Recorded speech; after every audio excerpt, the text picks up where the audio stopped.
Hope you guys like the new color.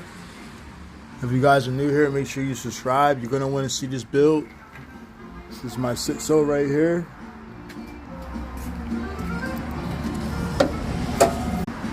Clean the engine bay up and stuff. We gotta take the turbo out and get that painted up as well. And that's it. So be sure to subscribe. You don't want to miss this.